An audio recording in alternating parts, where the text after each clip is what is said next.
To check your iPhone's serial number, you need to go to settings.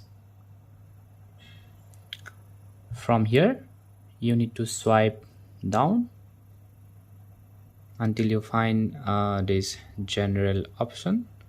Tap here, and from here you will find this about option, so you need to tap this button.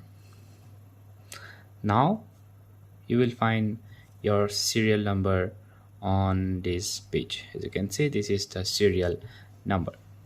But however, if you don't find the serial number in this place, you will find the serial number on your phone's box.